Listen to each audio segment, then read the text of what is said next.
Welcome to Coffee and an Interview. I'm Jacqueline Pena, and I'm here today with Jocelyn Bellows, the Breakup to Wake Up coach and the host of the Leap podcast. How are you today? Jacqueline, I am fantastic. Thank you so much for asking, and thank you so much for having me on the show today. I appreciate it. Oh, thank you for being here with us. You have an incredible message to share, some empowering words for all of us. And I just want to jump right into it. You have your podcast, you have your coaching business, but you have a journey that got you to where you are today. And that journey, I think, will help us in understanding your empowerment tools as well. So do you want to tell us a little bit about your journey? How did you get to be a coach and a podcast host? It has been quite a journey for sure. So I guess I'll start with my own journey of why I coach. So I live in Colorado these days. I'm a native of the East Coast of New Jersey. And a little over 3 years ago, I moved from New Jersey to Colorado, actually from Pennsylvania to Colorado. And in order to make that move, and it was a very conscientious decision that I had made with myself and my family to make this move. And when we decided to do this, it meant that I walked away from a life that I already had. I had a pretty prolific career. We owned a business that was very successful in the way of we had a really good customer follow-up base, and the company was thriving. However, we kind of looked around the community we were living in and said, well, this isn't quite a fit that we want to raise a child in, and not a fit for us. So we made this move to Colorado, which meant we walked away from some other things to make this happen. And in doing so, coming to Colorado in the early days, I had a lot of time and a lot of space in my life. And I recognized that things that I thought were working in my life really weren't. And I really took investigation as to why my life was happening the way that it was. And very soon after, I realized that the marriage that I was in was no longer healthy for me. And I walked away, I ended my marriage.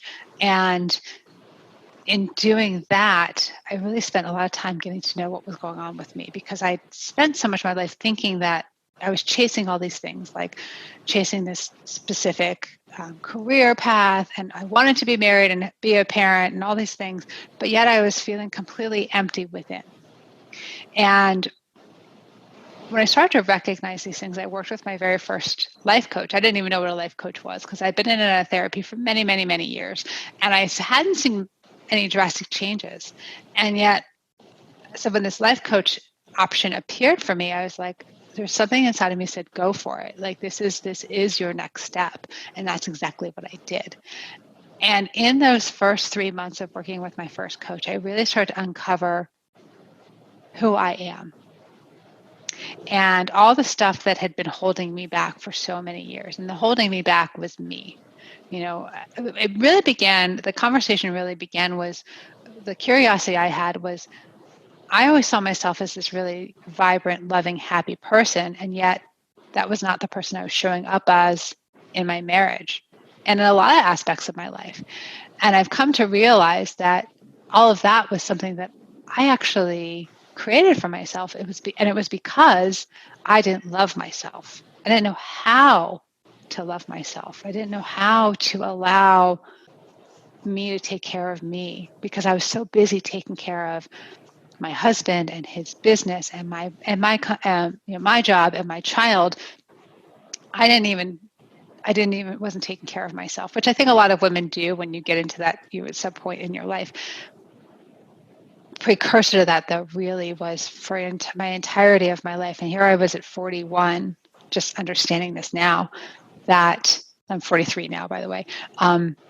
I really never loved myself. And because I didn't love myself, how could I possibly allow anyone else to love me, or to show someone else how to love me, because I wasn't doing it. And that had been my journey.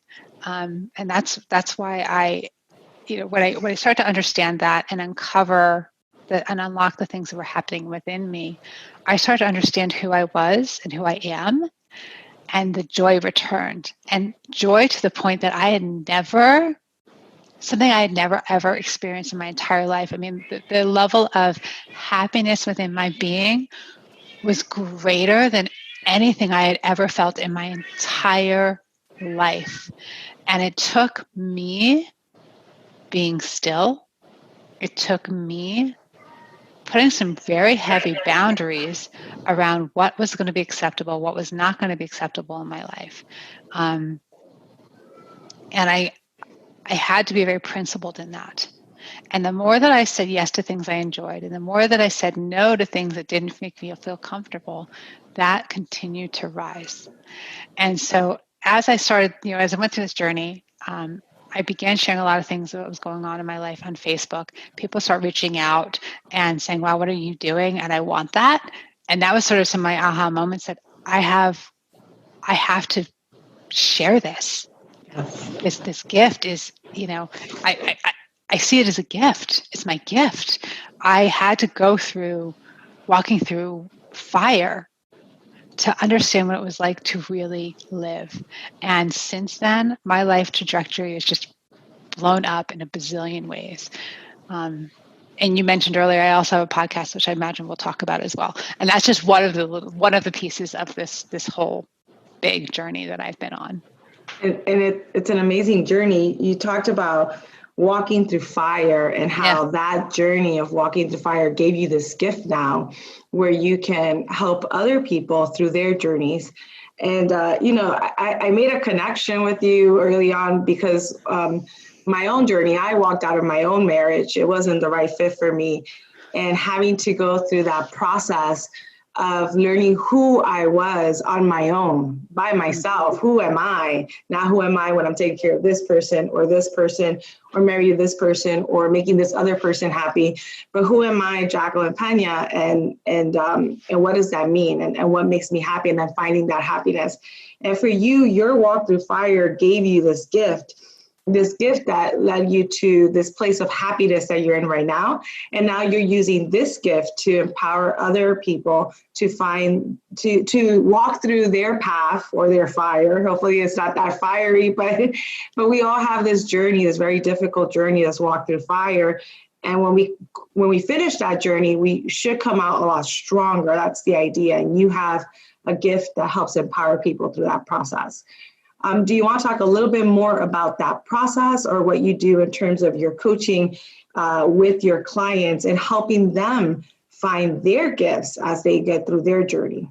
Absolutely. Absolutely. So when we talk about breakup to wake up, for me, that this actually did mean a breakup of an external relationship. However, when we really talk about what that is, it's a breakup with an internal relationship. It's a relationship to self, to wake up to the person that you were always intended to be. So the way that the process really works is that it's a 4-step breakup process to a 4-step wake up process. And really it's breaking up with the stories that you've told yourself for a lifetime. And those stories are often what they end up do is are created in early childhood. And we create the molding of who we believe we're meant to be in the first 7 years of life. And so as parents, anyone who's out there that are parents, guess what, you guys? We're going to mess up our kids. It's just going to happen, right? So just accept it for what it is. Understand that you are doing the best that you can. As children, we take in information that has been shared around us from our community because our community, even though they're best intended, they've been conditioned to believe certain things about themselves. And they believe that that's a wonderful way to pass, like wonderful things that you can pass on from, parental generation to child generation. And it could be, wonderful lessons. And it also can be things that were never intended to be ill-conceived. So like an example of this, one of my clients had shared that her father was an alcoholic for many years prior to her birth, and that had given up drinking. On the day of her birth, had a drink. And it was never explained to her the full capacity of that. What she understood to be is that she caused her father to go back on the wagon. That was a story that she told herself. Oh, wow. And that she was the cause for her father's illness because she was born. Many years later, the story was fully shared that her father drank because he was celebrating her birth. It wasn't a negative. In fact, it was a positive.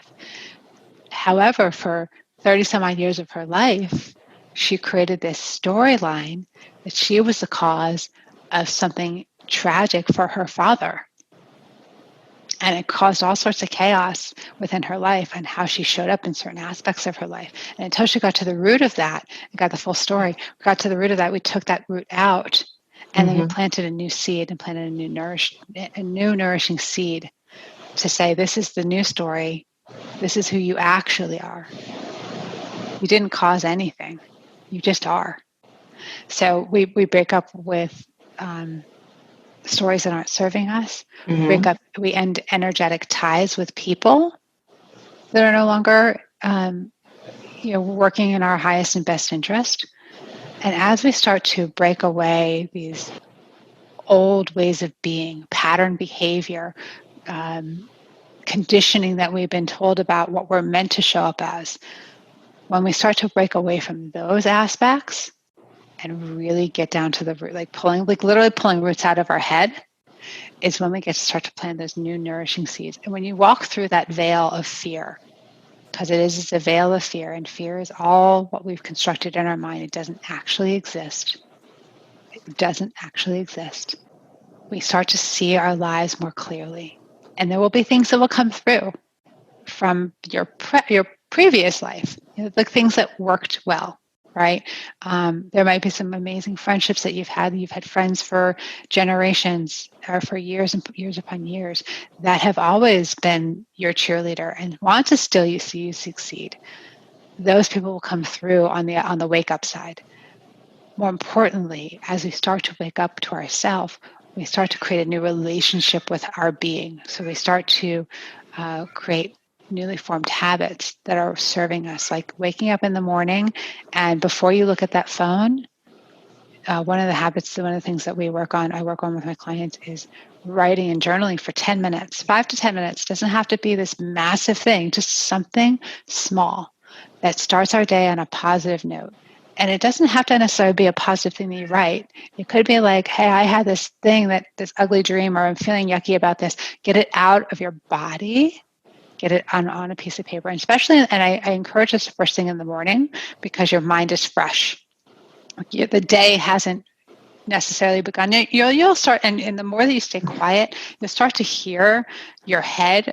Your head's turned on before you start going, right? It is. We always have this constant chatter in our head.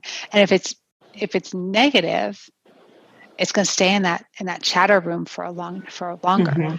And and then you have to really take that time to question, how is this serving you? How is this creating a better atmosphere for you? So if it's yucky, get it on paper.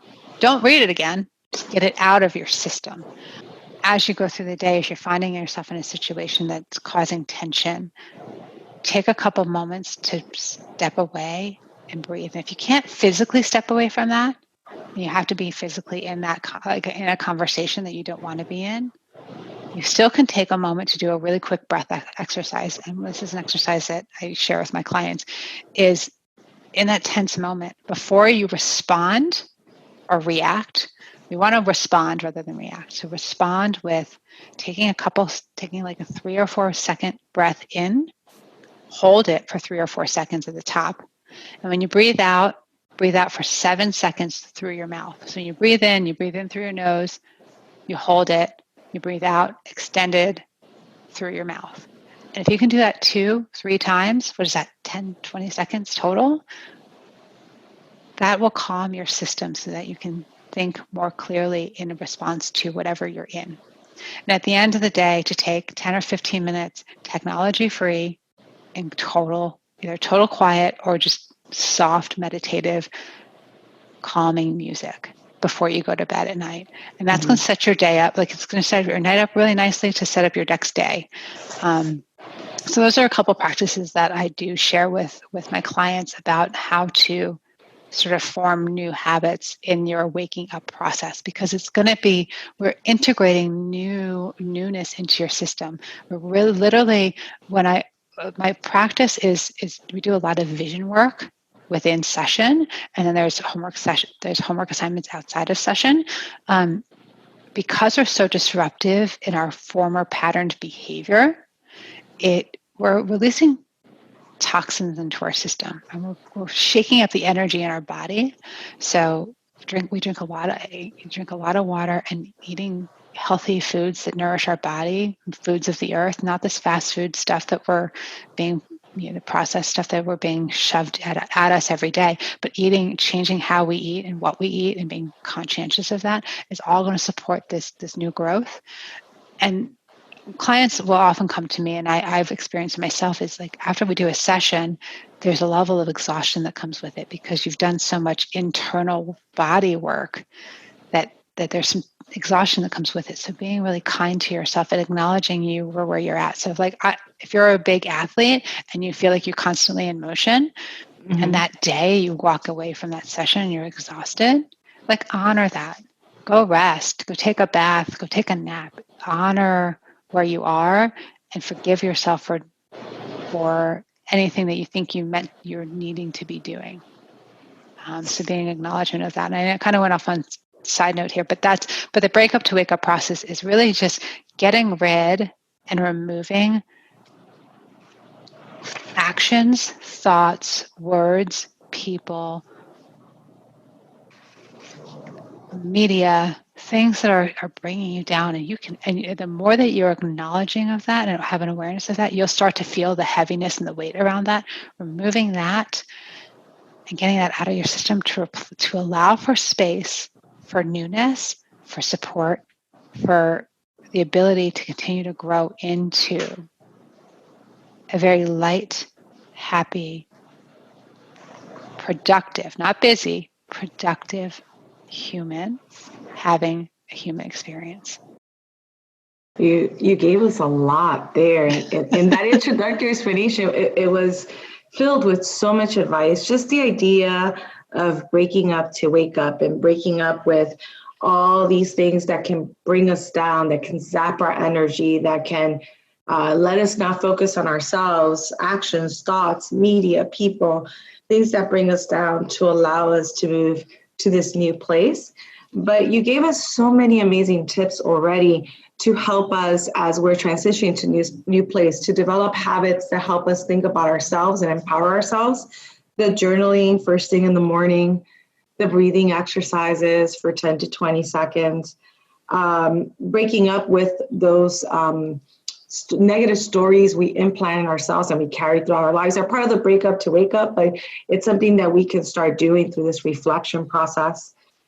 Ending our night with reflection. Maybe that includes journaling, nourishing our bodies, which is a good point. We're thinking about the mental work and the spiritual work and the emotional work, but we forget what the physical side does to all of that. So what we eat, what we drink, how much we rest or don't rest. So we want to nourish our bodies, because all those things impact how we function emotionally, mentally, emotionally and mentally, in terms of that.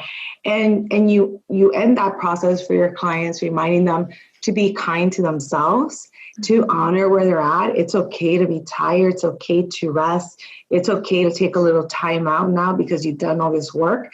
And I think a lot of times we forget to be kind to ourselves and to take that time. And we're always instead saying, well, why didn't I get these 10 things done? Or why didn't I do this? So I think that you've already given us this amazing basket of tools to help us in empowering ourselves to walk through that journey and find that happiness, which isn't, it's not just like a destination you get there and you'll always be happy, but that happiness in being on this lifelong journey of always finding ways to know ourselves better, to be the best version of ourselves, to keep lightening our load of those things that bring us down, and to recognize, because new things will keep coming our way all our lives. So I think it's a great basket of tools that you're already giving us in this short discussion of the work you do with your clients. Yeah, I want to. You mentioned something about this destination piece, and I want to kind of circle back to that. Give me a chance to talk a little bit about the show Yes, as well. please. So I do have a podcast, as I mentioned earlier, and a little background there. I will tell you. So this was one of my things that a pattern behavior that I had to undo for myself is for many years I didn't really like my voice, and we all, you hear, well, prior to like the advent of cell phones, like we used to have answering machines, right? Or you'll hear your voice on a recording and you're like, wow, that doesn't even sound like me, right? It sounds very, doesn't sound like me at all. So for a long time, I really didn't care for my voice. And I said this something to myself, like, people don't want to hear what I have to say, right? I created this whole story in my life, in my line. And the day that I decided to do my podcast, I took a drive out to the mountains. It was a 6-hour drive for a 3-hour hike. And my mind was actually blank. At this point, I'd already learned to kind of how to quiet my thought process and just enjoy being present in the moment, which is also a big thing that I work on with my clients as well. But this is something I had to learn for myself. A song came on the radio.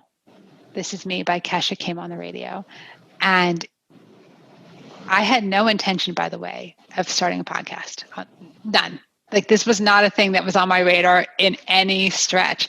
This song came on the radio and I was like, and it just hit me like a ton of bricks. I was like, oh my gosh, this is the theme song. I'm going to create a podcast. It's my theme song. This is what I'm going to talk to people about, or this is going to be the intention for the show. These are the type of people I'm going to speak to. And here's the first 20 people I'm going to interview. I birthed that in a 6-hour drive. I was voice texting myself the entire drive. I was so inspired by this. And I released that fear of, what do I have to say? Or I don't like my voice. Like, it was no longer a barrier for me. It didn't even matter. In fact, it didn't even matter. Fast forward to now season 2 of the show. What I do is I talk with coaches like myself and healers, people who do Reiki work and light work and tarot reading and things like that.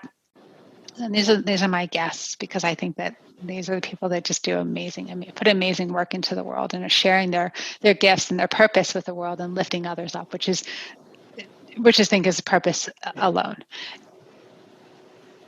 Many of them, when we get into conversation, many of them, this is myself included, is we had a former life where we were striving towards a specific goal. And most of them were career-based goals of like, oh, once I get this title of CEO or director or blah, blah, blah, I've made it, right? They get to that pinnacle that they've been working 20, 30 years for, and they look around and recognize that's not it. The fulfillment in that thing, external, isn't it. And it was really painted beautifully for me. So someone who I enjoy immensely is Gabrielle Bernstein. She's authored many, many books in the spiritual realm. And when she started to climb into her career, there was one of those things that she put on her vision board was to meet Oprah Winfrey and be interviewed with Oprah. And it happened. It happened for her. And she reflected on that, walking off the stage after she had that first interview with Oprah Winfrey.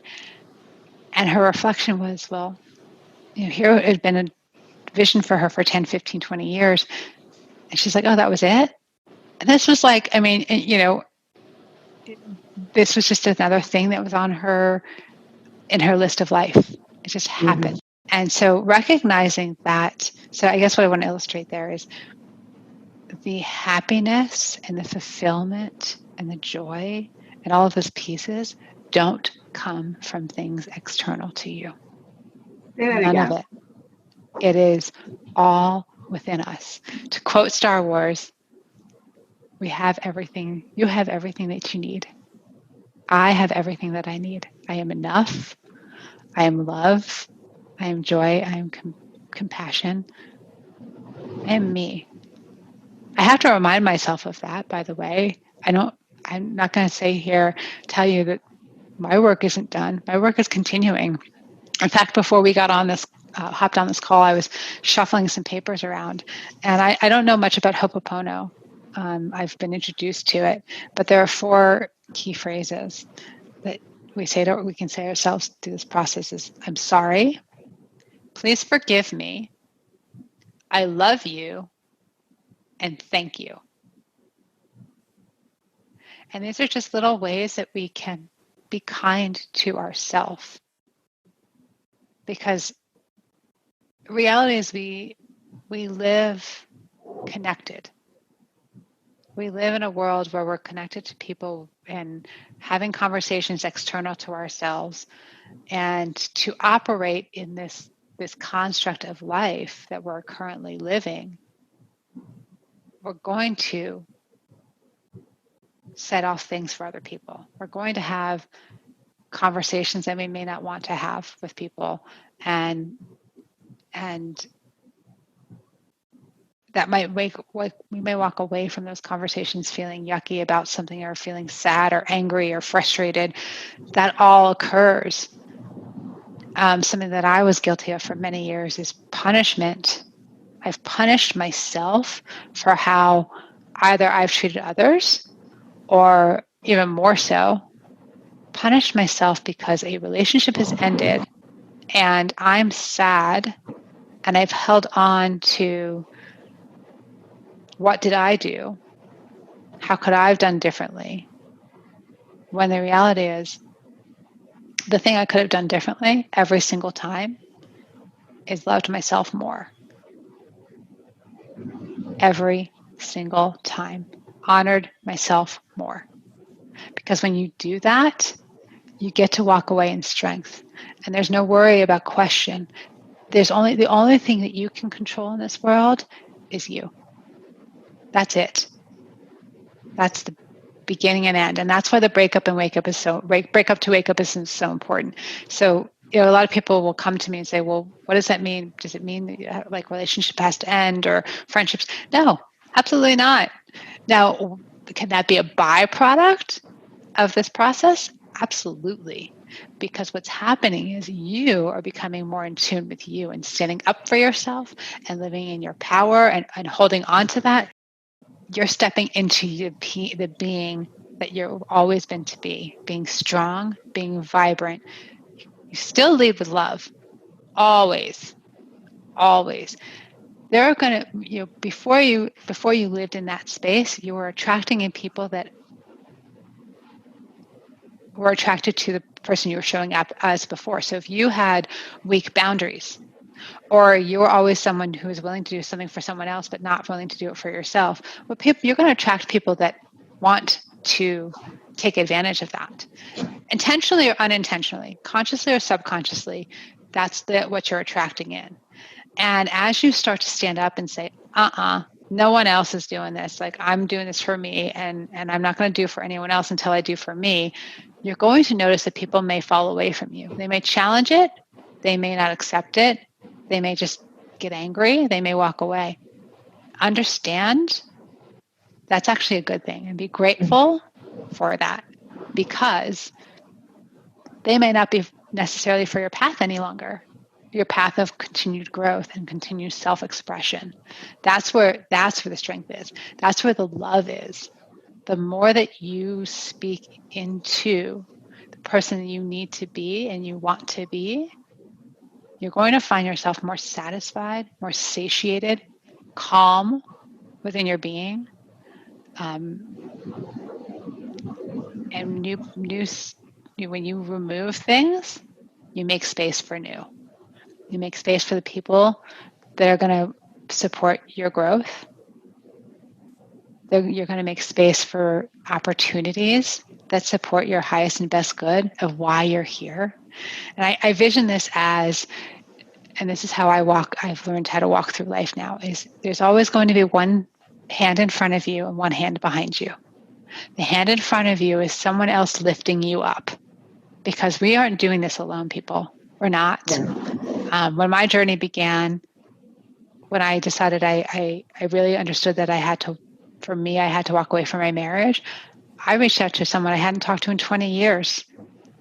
And because I'd watched her story unfold on Facebook, I felt compelled to reach out to her because I wanted what she had. And when I started sharing a little bit, just a little bit about what I was going through, she opened up everything. And her journey had been so similar to mine, only she was a few years ahead of me, that she was my hope. She was like the goal. And I didn't internalize it for myself. I still had it external until I realized it was like, oh, wait, I can do this. It's not hers. This is mine. But in the beginning, it was hers. So she lifted me. And now I have a hand behind me lifting others. And we're in this together. We're all connected. We're all connected through a loving energy. And the only reason that we disconnect is because we forget. We tap out, we tap into fear, we tap into the smallness of being and realize that we're these expansive humans having an amazing experience if you choose it. There's a lot there as well that you've provided us in terms of tools. I love the Kapono component. Am I saying that right? Ho'oponopono. Ho'oponopono, thank you. I'm sorry. Please forgive me. I love you. Thank you. Just having these mantras that we can use. This notion of energy, the energy we put out, the energy others put out, how energy attracts energy. The idea of boundaries. Now, when you don't, if you don't have clear boundaries, people will pick up on that and will push.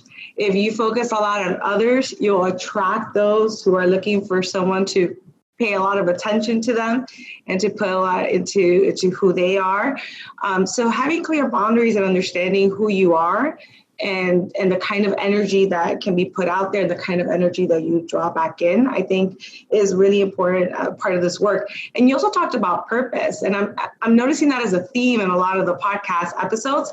And so how important it is to have a purpose, to know your purpose, to articulate your purpose, to remind yourself of your purpose, because that is kind of that light that guides you.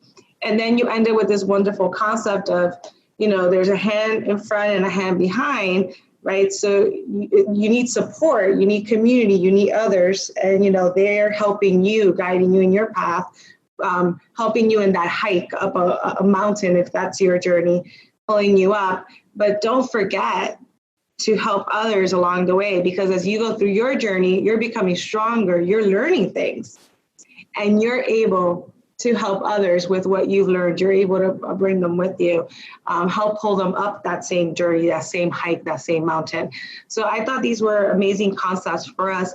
I know when we were talking earlier, you also mentioned these concepts that are the 3 V's. I thought it was a great time to talk about those. Your 3 V's, values, vulnerability, and vision. Do you want to share anything about that to help our listeners understand your concept of the 3 V's, how to use that? Coming in the fall, I don't know when this show is going to air, but come fall, I'm beginning to host some online workshops around this, and these are workshops I've done before in person. So now moving them into the virtual world. So the first, the 3 V's, yes, values, vulnerability, and vision. Values serve as a roadmap of how we get to choose to live our life every single day. Now, I don't know how frequently people spend the time to actually define their own personal values. These are not the values that someone else defines for you or tells you how to be. This is how you get to decide you want to live.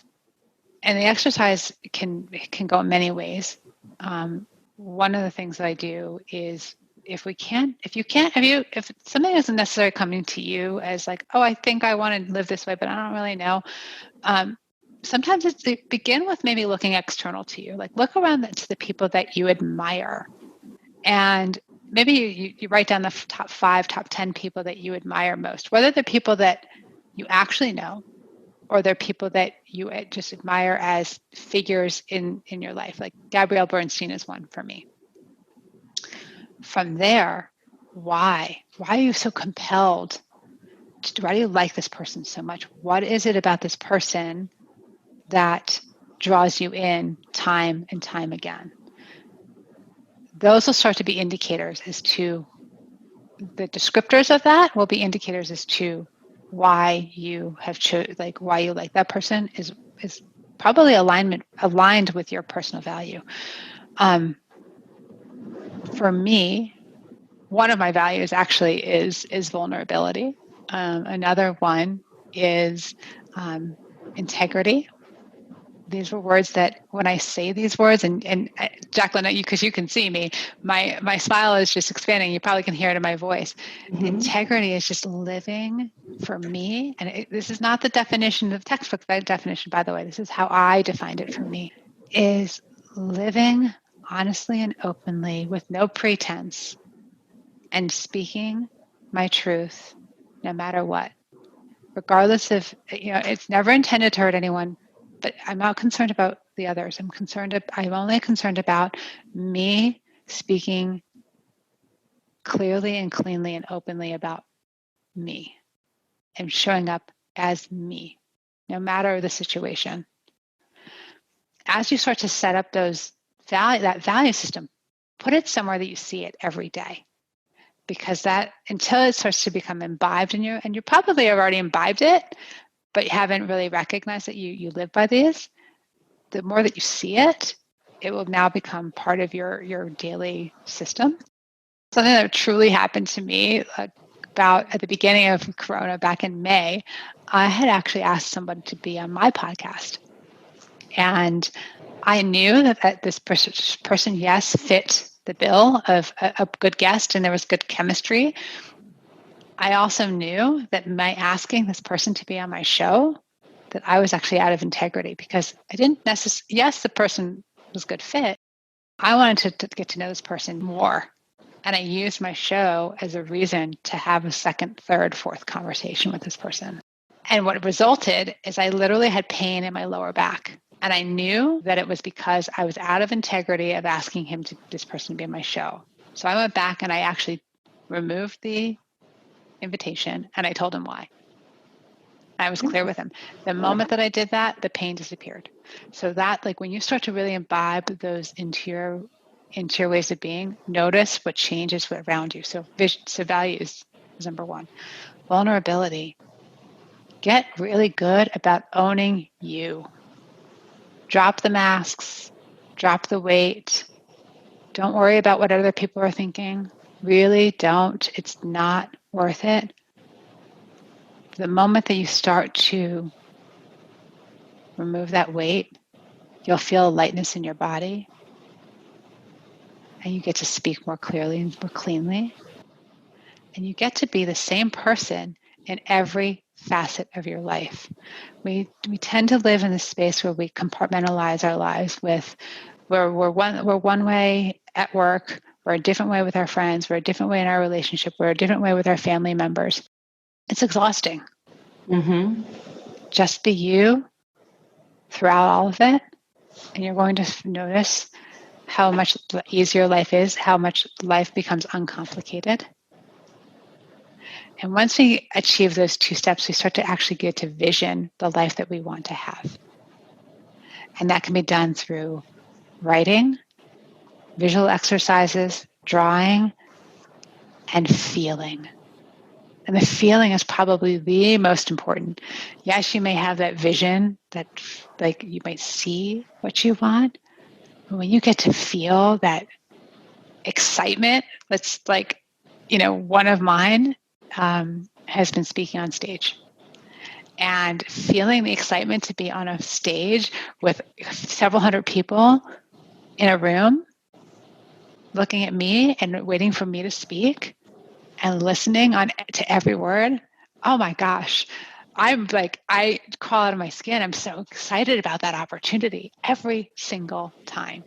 So feeling that feeling is part of the whole vision process. And that's when you get to start to really shift how you get to live. And when you get to do that, take a step back. It's not about forcing. It's about allowing. Surrender to what is and notice what shows up for you. It's amazing. Yeah. So that's an amazing process. So we have the pleasure of ending with the 3 V's and really having this huge tool now in our toolkit as listeners of the podcast. And again, the 3 V's being values, vulnerability, and vision. So thank you for sharing that with us and really helping us think of ways to get through that journey or that walk on fire and really get to that point of happiness with ourselves, with our lives, with our purpose, with our vision, where we're going as well, not just the present, but where we want to go.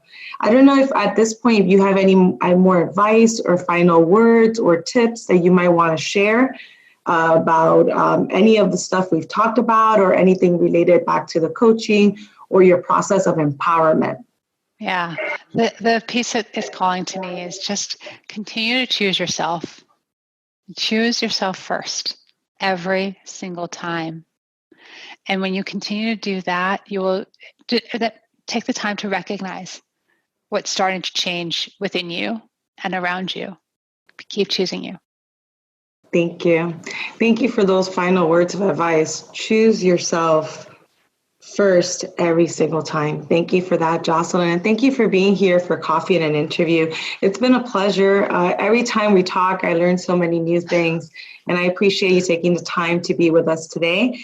And we'll definitely share some of these tips and posts, but you'll have some resources as well in the description and the links to those resources, including to the podcast and to your coaching page.